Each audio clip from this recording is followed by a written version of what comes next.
Brian Nagel, Oppenheimer's senior research analyst. And I think, Brian, you figure the stock recently has been a little weak after a pretty good rebound after some prior weakness, but you don't think it's cheap here, given the fundamentals.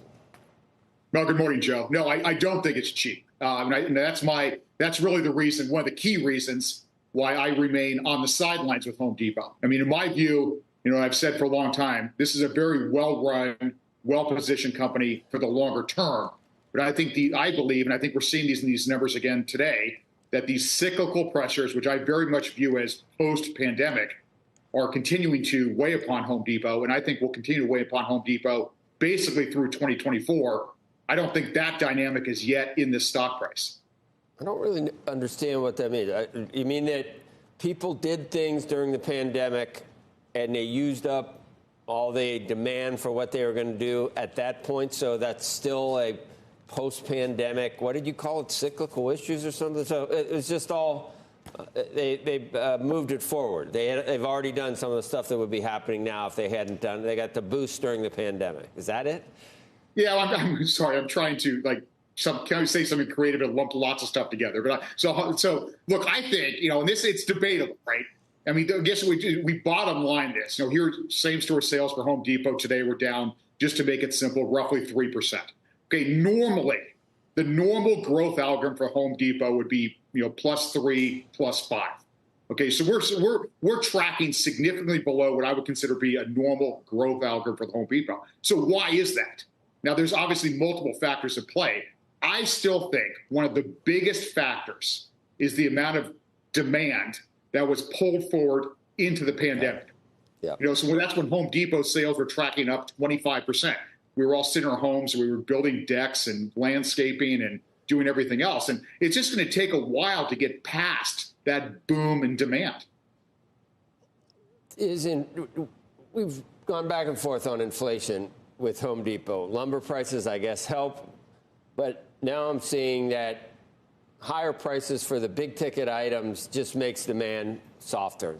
Are you seeing actual consumer, I guess you'd call it elasticity, based on higher prices?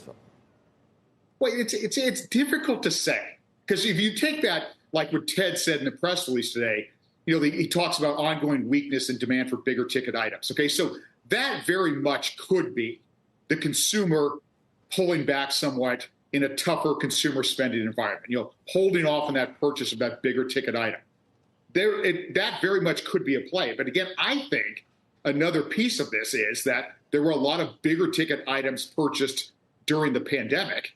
There's a normal kind of break cycle for these items. We're just not there yet. So again, it's a mixed bag. Now, the other part with inflation, I think this is very interesting. So you mentioned lumber prices. Generally speaking, on commodities and other maybe more mundane items, inflation's generally been a positive for Home Depot, because Home Depot has been very, very good at passing that inflation along to consumers. So that inflation in and of itself becomes a sales growth driver. Okay, so that makes sense. So now it's up, now it's down. It's been around 340, 341 is where it closed. The high is almost 400. I guess that's probably an all-time high. Would you buy this long term? What do you have an objective down the road? Yeah, I would buy it long term, but I'd be waiting. This is what I tell our clients: wait for a better price. Okay, because I believe that look, the way I think that the market's going to absorb this data point today, or this report today, is that it's one more softish report from Home Depot, and I think that makes the second half 24 rebound that a lot of people are still waiting for less likely. Okay, I think that's going to be the takeaway again as the day progresses. But my advice to clients is, look, you want to own Home Depot at some point, but you want to be price sensitive here. Not to get too technical, but right now we're trading at 23 times earnings. Okay, I think that multiple should be something less than 20. Something less than market multiple at this point. I think that's where it gets attractive. So what does that get you to? What's a price target that you think is an attractive entry point? Yeah, so I've established in my recent reports at Home Depot, I've established what I call these downside targets. So the range I have published out there right now is 260 to 290. Now that's a ways off of the current price, but that's what I call that's your plug your nose and buy Home Depot. All also saying you're buying Home Depot within that range. You plug your nose, or you Plug hold your nose and buy it. Oh, okay. I don't think you want to necessarily plug it as if you're really, you got to do Same thing. Well, you got to do it for a while. I mean, hold it. You can, you're flexible for when you. 274 is the low, so it's not like it hasn't been there in the past 12 months. But how many quarters is this in a row that you would say? What did you call it? Another soft quarter? This is like 5 in a row. How many? Basically 5. When you look at this, so here we are now. This is the first quarter of 24. I mean, we're seeing this. The dynamic we're seeing today was very similar to what we saw essentially through 23. So it's at least 5 quarters of this now. Okay.